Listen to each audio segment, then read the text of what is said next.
Bucky's got a brand new bag. Wisconsin's won 5 straight games. That includes double-digit wins over both Purdue and Illinois. One of the top teams in America also has one of the top players in America, and Tonje, who's been doing his thing as of late.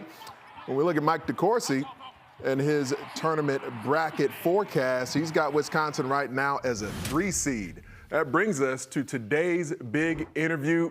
And we got one of the front runners for not only Big Ten Coach of the Year, but a lot of folks saying National Coach of the Year, Gard, our guest here on Big Ten today. Coach, the way your squad has been rolling so far this season, and now, we're coming down the stretch here, but I don't know if, a lot of folks predicted, they certainly didn't after losing 3 of your top 5 scorers from last season, that you'd be in this position with a chance at another Big Ten title. How are you getting this done?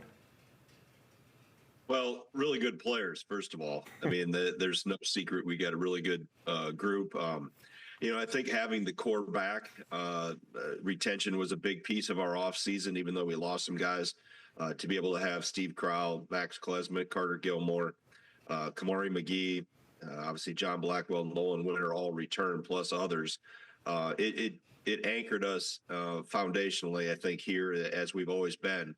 And that was important. That was the first step, was the retention. And then obviously adding, really good players. John Tonje, you mentioned in the outset, Xavier Amos, guys that have been able to come in right away and help us. And all the guys that returned took a step forward in their game.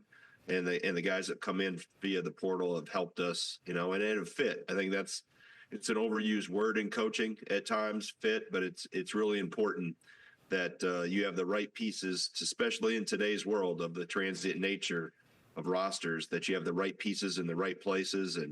And we were very intentional with how we put this team together from a recruiting standpoint. And obviously they've bought in. They love playing in this style and how we're doing things. And so far things have been, working out pretty well. Yeah, I'd agree with that. They're working out really well for your Badgers so far this season. Now that we are this deep into the year, are you able to tell if there are elements of this current group that feel similar to past teams who've been able to go on and win Big Ten titles for you?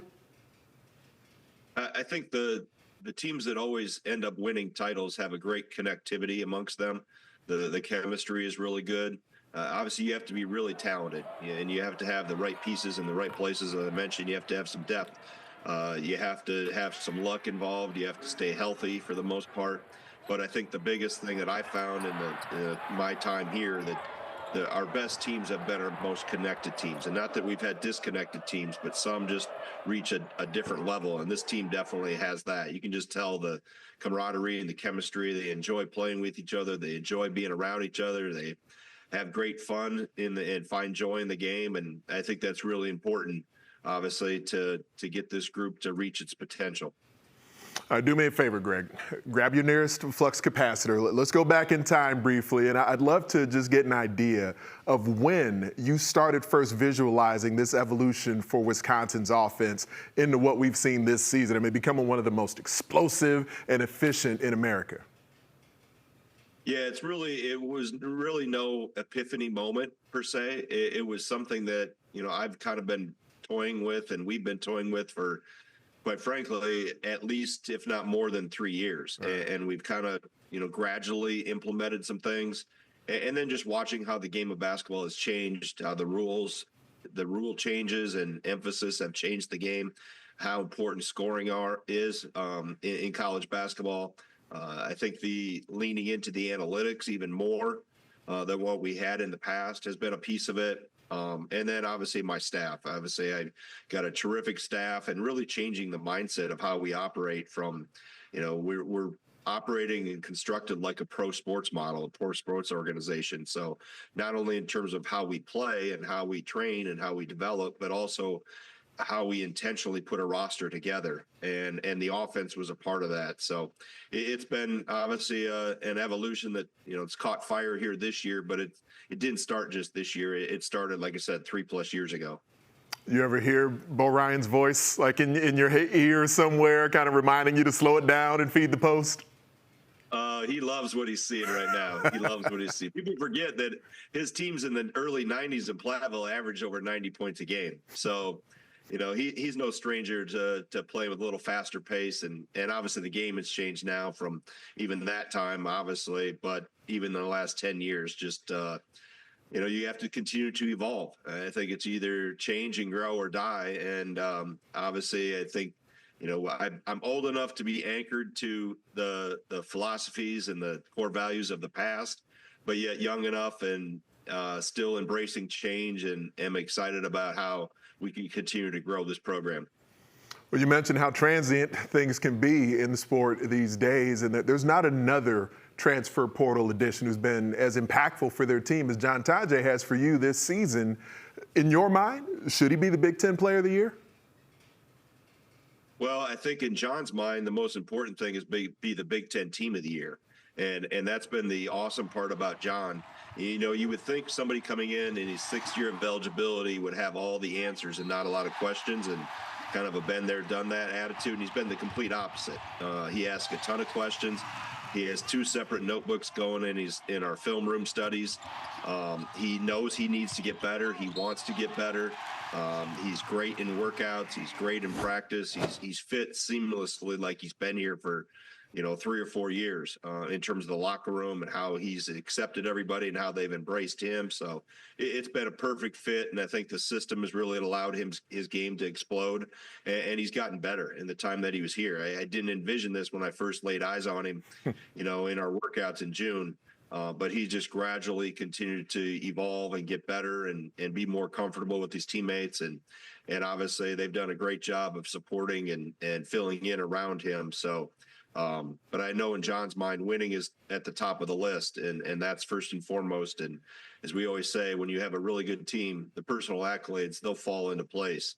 They don't hand out MVPs to 10 and 15 guys that are on 10 and 15 teams. So, he wants to win, and whatever happens in terms of the postseason awards, so be it. We just want to make sure the team's in a great position. That's one of the things that's most impressive, in the times I've gotten to talk to him. Just like you're referencing, he took a concerted approach to get to know his teammates, ingratiate himself a bit to this roster. And when you're in game, and especially when teams are willing to surprisingly single him up consistently, as we've seen at times, how do you go about balancing whether or not you have the guys running offense, or if you just say, sick him, Tonje?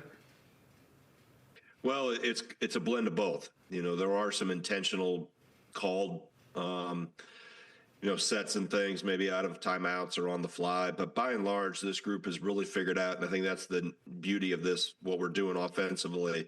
They've really grown comfortable and gotten better and just organically playing. And obviously the spacing, the pace, the having really skilled players all around him help. We got 2 bigs that really shoot it, 2 7-footers that can bang threes on you. We got other playmakers around him. So, it just, it's a little bit of both. It's a little bit of orchestrated, intentional things, and then it's also just guys out there playing and understanding the spacing and the structure we want to be within, and having a lot of fun with it. And Blackwell and Klesmith, they've been excellent for you this season, of course. But when you've got the version of Stephen Crowell that you had the other night against the Illini, where he's just really assertive, how does that enhance your team? Well, I've said all along, an aggressive Steve is a much welcome Steve. And he's been aggressive, but maybe he hasn't put up numbers because he passes the ball so well. And he had 5 assists, 1 turnover the other night. But he starts possessions. We play through him a ton, and he starts possessions with the ball on the block at times. And then I know we don't chart assists like hockey does, but he has so many. If we were going to have hockey assist, a stat brought to our game, he'd have a ton of assists of how he sets up the possession and gets the ball out of a double team or a heavy raid, and then either obviously an assist for a shot directly, or we end up changing sides of the floor and attacking a closeout or have an open shot on the backside. So he's sometimes too unselfish, but when he gets going like he was the other night, and he's so big, physical, really skilled, and very unselfish. And again, he's another guy that doesn't care if he scores 0 points or 30, as long as Wisconsin is on the right hand, the proper side of the score column. That's all he wants. And when you have guys like that up and down your roster, it makes a lot of fun to be with them every day. The Ducks are rolling into the Kohl Center tomorrow, and they've been rolling on the court, winning their last 3 games. It's going to be a couple of keys as you get ready to face this version of Oregon. Well, they're really good. I mean, you don't have to watch much tape to find out. And they started out at 15-1, 14-1. Got great non-conference wins, and obviously we're rolling along. And like a lot of teams, hit a little rough patch in the season, and now they bounced their way out of it. But obviously, really good guard play in Shelsted and Bartholomew, and then obviously Biddle inside and Bamba on the wing. Brandon Angel, so in their starting lineup, there's a lot of firepower, and then they're getting great production off the bench too. Supreme Cooks played really well. Other guys have come in and done some really good things. So it's an impressive team when you watch them on film. And obviously we played against Dana's teams in the past, whether it's been NCAA tournament or NIT a couple years ago. He's a Hall of Fame coach, and there's no doubt he'll have them ready. So I expect nothing less than a real Badger Duck fight tomorrow afternoon. Yeah, we'll see where the evolutionary chain ends up working out by the end of that one. Always fun watching you guys play, Greg, and thanks for your time. Hey, thanks for having me on.